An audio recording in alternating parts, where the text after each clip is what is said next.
Desperté del coma, y mis padres no estaban. Revisé mi celular, el auto de tu hermana está a tu nombre, paga la deuda antes de morir. Llamé al banco y dije, no pagaré la deuda, embarguen el auto. Al otro día tenía 89 llamadas perdidas.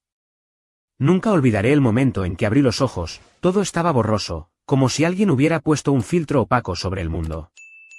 El pitido constante de una máquina a mi lado me taladraba los oídos, y el olor a desinfectante me quemaba la nariz.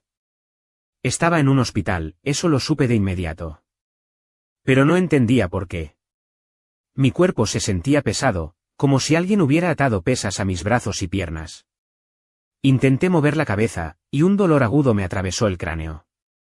¿Fernando? Una voz familiar rompió el silencio. Era Diego, mi mejor amigo desde la secundaria. Estaba sentado en una silla junto a mi cama, con ojeras marcadas y el pelo revuelto. Parecía que no había dormido en días. ¿Qué pasó? Mi voz salió rasposa, como si hubiera tragado arena. Diego se acercó, con una mezcla de alivio y preocupación en su rostro. Hermano, estuviste en coma. Un mes entero. Un accidente de auto. ¿No lo recuerdas? Intenté pensar, pero mi mente era un rompecabezas con piezas perdidas. Fragmentos borrosos de luces, un volantazo, el sonido de un claxon. Nada claro. Sacudí la cabeza, lo que solo empeoró el dolor. ¿Dónde están mis papás? Pregunté, esperando ver a mi mamá, Isabel, o a mi papá, Marcos, en algún rincón de la habitación. Siempre habían sido de los que hacían un show en situaciones como esta, especialmente si podían usarlo para quedar bien con alguien. Diego bajó la mirada, incómodo. Ellos vinieron una vez, al principio. Me pidieron que los llamara cuando despertaras. ¿Eso fue todo, una vez? Repetí, sintiendo un nudo en el estómago. Un mes en coma, y mis padres solo vinieron una vez. No debería sorprenderme, pero aún así dolió. Siempre supe que no era el favorito. Ese lugar siempre lo tuvo Mariana, mi hermana menor. La princesa perfecta, la que nunca hacía nada mal, la que siempre conseguía lo que quería.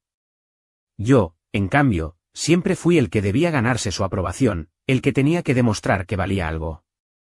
Diego me pasó un vaso de agua, y bebí con cuidado. Luego me entregó mi celular, que estaba en una mesa junto a la cama.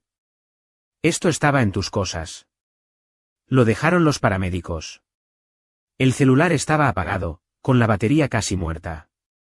Lo encendí, y después de unos minutos, la pantalla se iluminó, pero no había ni una sola llamada de mis padres, ni de mi hermana, así que decidí llamar a mi padre, pero cuando contestó se me heló la sangre, hasta que por fin se te dio la gana de despertar, dijo enojado, el auto de tu hermana está a tu nombre, paga la deuda rápido.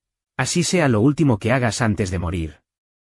Sentí una furia que me quemaba el pecho. Ni un ¿cómo estás?, ni un gracias a Dios que estás vivo. Solo eso. Una orden. Como si mi vida, mi accidente, mi coma, no fueran más que una molestia que les impedía seguir con sus planes. Inmediatamente le colgué sin decir nada, respiré hondo, intentando calmarme. Recordé cómo llegué a esto. Hace un año, mis papás me presionaron para que le comprara un auto a Mariana. Es tu hermana, Fernando, tienes un buen trabajo, ayúdala, decían. Yo trabajaba como contador en una empresa decente, ganaba lo suficiente para vivir bien, pero no para regalar autos. Aún así, cedí. Siempre cedía. Firmé los papeles, puse el auto a mi nombre, y cada mes pagaba las cuotas religiosamente. Mientras tanto, Mariana se paseaba en su carro nuevo, presumiendo en redes sociales, sin darme siquiera las gracias. No voy a pagar ni un peso más, me dije a mí mismo. Llamé al banco desde el celular. La recepcionista fue amable, pero cuando le expliqué la situación, su tono cambió a uno más serio. Le dije sin rodeos, no voy a pagar la deuda del auto. Está a mi nombre, pero no lo uso. Embarguen el carro si quieren, no me importa, ¿está seguro, señor? Preguntó la mujer, sorprendida, completamente, respondí, y colgué. Esa noche, apenas pude dormir. No por el dolor físico, sino por la mezcla de rabia y alivio que sentía. Por primera vez en años, había dicho no a mi familia. Y se sentía bien. Al día siguiente, desperté con el celular vibrando sin parar. Tenía 89 llamadas perdidas. La mayoría eran de mis papás, algunas de Mariana. También había mensajes de voz. Los escuché uno por uno, y cada palabra me hacía hervir la sangre. «Eres un desgraciado, Fernando. ¿Cómo te atreves a dejar que le quiten el auto a tu hermana?», gritaba mi papá en el primer mensaje. «No tienes corazón. ¿Sabes cuánto necesitaba ese carro?», lloriqueaba Mariana en otro. «Eres una decepción, siempre lo has sido», añadió mi mamá, con ese tono de desprecio que también conocía. Pero en lugar de sentirme culpable, como siempre me pasaba cuando me atacaban, sentí algo nuevo, tranquilidad. Por fin veía a mi familia por lo que eran. Unos interesados que solo me querían por lo que podía darles. Y ya no estaba dispuesto a seguir siendo su cajero automático. Diego, que se había quedado conmigo en el hospital, me miró con una sonrisa. «Hermano, creo que les tocaste un nervio, que se pudran», respondí, y por primera vez en mucho tiempo, me reí. 2 días después, mientras seguía internado, mis papás y Mariana aparecieron en el hospital. No vinieron con flores ni con palabras de cariño. Vinieron a gritar. Entraron a la habitación como un huracán, con los rostros rojos de furia. Diego, que estaba conmigo, se puso de pie, listo para intervenir si era necesario. «¿Cómo te atreviste, Fernando?», empezó mi papá, Marcos, con los puños apretados. «Le quitaron el auto a tu hermana por tu culpa. ¿Sabes cuánto lo necesitaba?» Respondí, sentándome en la cama con dificultad. «¿Para qué? ¿Para presumirlo en Instagram?». «Ese auto lo pagué yo, no ella». Ni siquiera me dio las gracias una sola vez. Mariana, que estaba detrás de mis papás, dio un paso adelante. Sus ojos estaban llorosos, pero no me engañaba. Sabía que esas lágrimas eran puro teatro. «Eres un egoísta», gritó. «Siempre has sido un envidioso. Solo porque tú no tienes nada bueno en tu vida, ¿quieres arruinar la mía, envidioso?», repetí, incrédulo. «¿De qué, Mariana? ¿De qué me usen como un banco?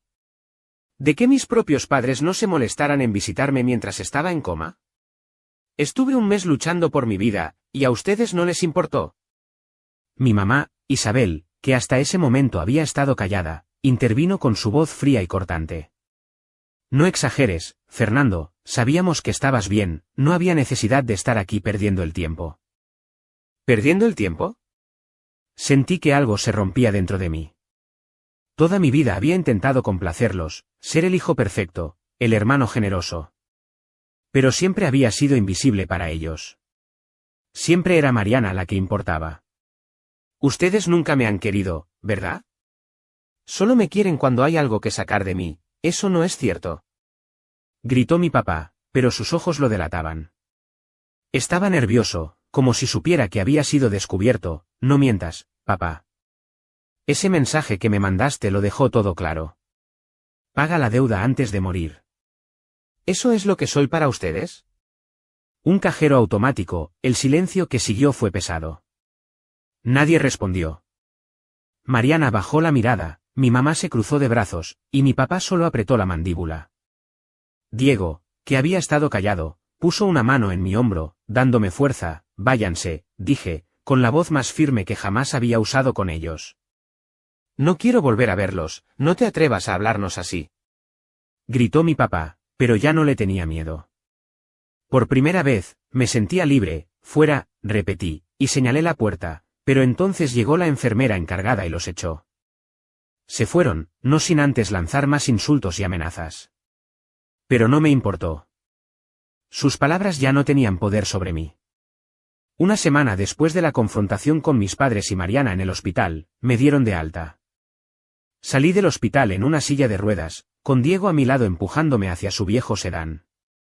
Mi cuerpo seguía débil, las piernas me temblaban al intentar dar un paso, y el dolor en mi espalda era un recordatorio constante del accidente que casi me mata. Pero mi mente, por primera vez en años, estaba clara como el cristal.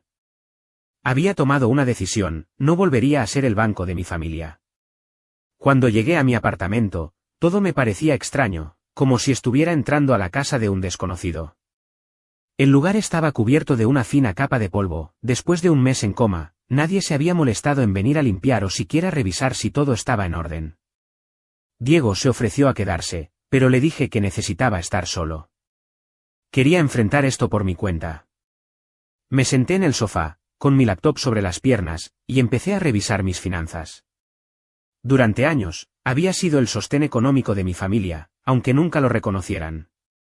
Pagaba el internet de su casa, el celular de Mariana, la suscripción de cable que mi papá usaba para ver fútbol los fines de semana, incluso la factura de la luz cuando a ellos se les olvidaba. Todo estaba configurado como pagos automáticos desde mi cuenta.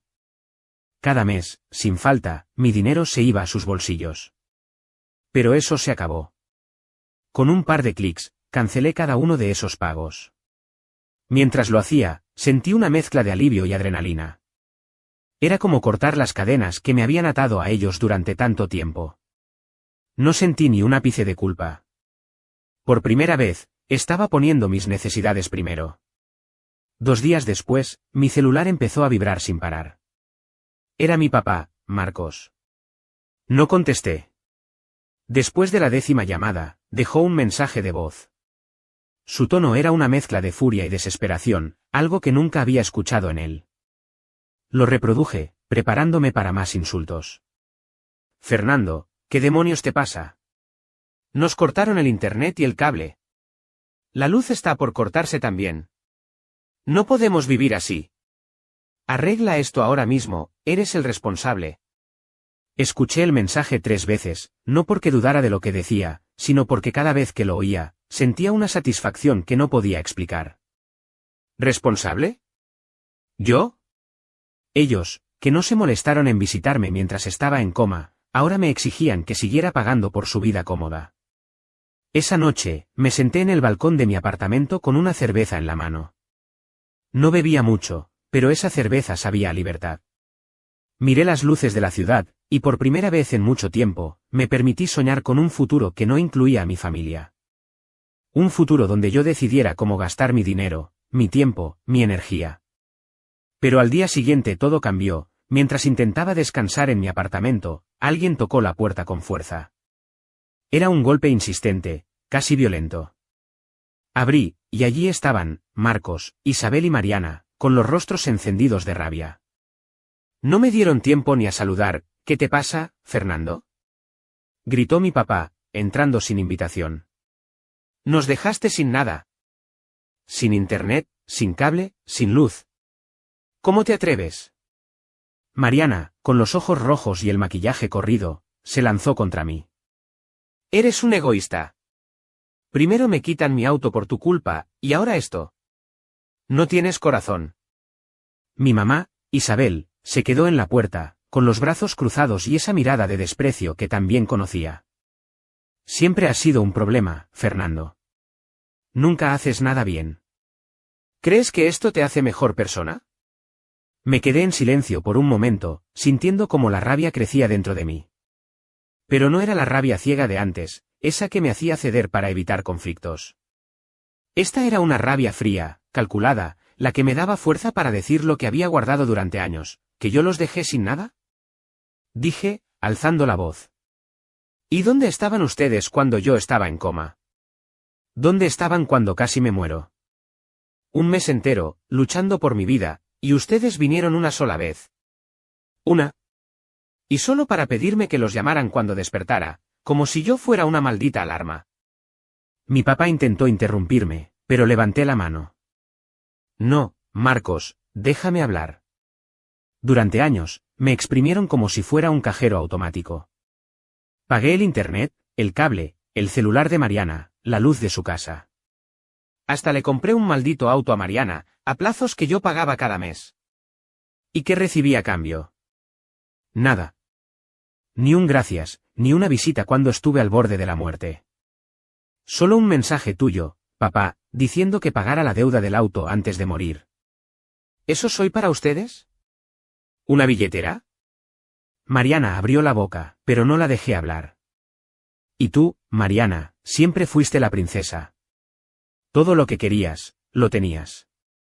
¿Alguna vez me agradeciste el auto? ¿Alguna vez te importó lo que yo tenía que sacrificar para pagarlo? No. Solo te importaba presumirlo en tus redes sociales. Y ahora que no tienes mi dinero, vienes a llorarme como si yo te debiera algo. Mi mamá dio un paso adelante, con ese tono condescendiente que siempre usaba para hacerme sentir pequeño. No exageres, Fernando. Somos tu familia. ¿Es tu obligación ayudarnos, mi obligación? Repetí, casi riendo de la incredulidad. ¿Y cuál fue su obligación cuando estuve en coma? ¿Estar conmigo? ¿Preocuparse por mí? No. Su única preocupación era que yo siguiera pagando sus cuentas. Pero eso se acabó. No voy a darles ni un peso más, eres un desagradecido. Gritó mi papá, con los puños apretados. Después de todo lo que hemos hecho por ti. ¿Qué han hecho por mí? Lo corté, mirándolo a los ojos. Dímelo, papá. ¿Qué han hecho por mí, además de hacerme sentir que nunca era suficiente? ¿Además de ponerme siempre por debajo de Mariana? Dímelo. El silencio que siguió fue ensordecedor. Nadie respondió. Mi papá bajó la mirada, mi mamá apretó los labios, y Mariana empezó a sollozar, pero esta vez no me conmovió. Sabía que sus lágrimas eran solo una táctica para manipularme, como siempre, váyanse de mi casa, dije, con la voz más firme que jamás había usado. Y no vuelvan. No quiero volver a verlos, no puedes hacer esto. Gritó Mariana, pero mi papá la tomó del brazo y la jaló hacia la puerta. Déjalo, Mariana, dijo, con un tono resignado que nunca le había escuchado. Ya no sirve de nada. Se fueron, dejando un eco de portazo tras ellos. Me quedé solo, con el corazón latiendo a 1000 por hora, pero con una paz que no había sentido en años. Por fin les había dicho todo lo que llevaba dentro. Por fin me había liberado de su peso. Un par de semanas después, Diego vino a visitarme al apartamento. Estaba sentado en el sofá, tomándome un café, cuando él entró con una expresión que era una mezcla de sorpresa y satisfacción. Se sentó frente a mí, dejando su celular sobre la mesa, y me miró como si tuviera una gran noticia. Hermano, no vas a creer lo que vi ayer, dijo, con una sonrisa que no podía contener. Pasé por el barrio donde vivían tus papás, y justo estaban desalojándolos. ¿En serio? ¿Fue una locura, desalojándolos? Pregunté, sintiendo un nudo en el estómago, no de culpa, sino de curiosidad. Quería saber cada detalle. Diego asintió, inclinándose hacia adelante. Sí, fue un espectáculo. Había un camión de mudanzas y un par de tipos sacando cosas de la casa. Marcos estaba en la banqueta, gritando como loco, diciendo que no podían hacerles eso, que él tenía derechos. Pero los tipos no le hacían caso, solo seguían cargando muebles y cajas al camión. Tu papá incluso intentó empujar a uno de los trabajadores, pero otro lo detuvo y le dijo que llamaría a la policía si no se calmaba. Estaba rojo de la rabia. Hombre, nunca lo había visto así. ¿Y mi mamá? ¿Mariana?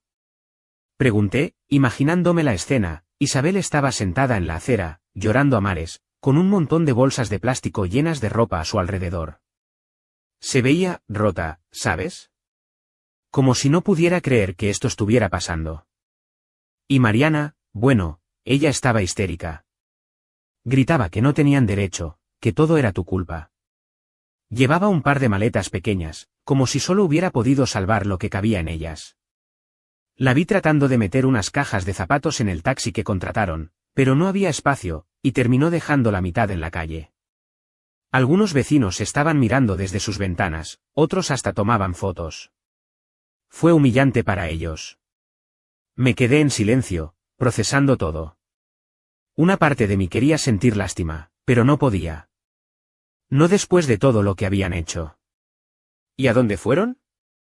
Pregunté. Escuché que se mudaron a una habitación en un barrio pobre de la ciudad, respondió Diego. Ya sabes, donde las calles están llenas de baches y apenas hay luz por las noches.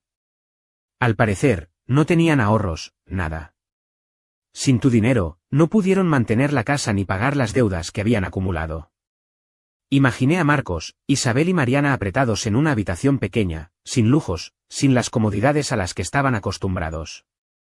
Mi papá, que siempre presumía de ser el proveedor de la familia, ahora enfrentando la realidad de su fracaso. Mi mamá, que vivía para las apariencias y las reuniones con sus amigas ricas, tragándose la vergüenza de su nueva vida. Y Mariana, la eterna princesa, sin su auto, sin sus selfies en restaurantes caros, sin nada más que su amargura. Me enteré que mi papá, Marcos, que siempre presumía de ser el hombre de la casa, ahora trabajaba como guardia de seguridad en un supermercado, ganando un sueldo miserable. Mi mamá, Isabel, que solía alardear de sus amigas del club de señoras, limpiaba casas en un fraccionamiento de ricos, tragándose su orgullo con cada trapeada. Y Mariana, la princesa, estaba de vendedora en una tienda de ropa en el centro, quejándose del cansancio y del sueldo mínimo que apenas le alcanzaba para comer. ¿Estás bien con todo esto?, preguntó Diego, mirándome con seriedad. Respiré hondo y asentí. Sí, estoy bien. Por primera vez, siento que estoy viviendo para mí. No para ellos. Diego sonrió y levantó su café en un brindis. Por la libertad, hermano. Choqué mi taza con la suya. Por la libertad. Y en ese momento, supe que era cierto. Estaba libre. Libre de las demandas de mi familia, libre de sus desprecios, libre de las cadenas que me habían atado durante tanto tiempo. Y no había nada que pudieran hacer para cambiar eso. Suscríbete para más historias diarias.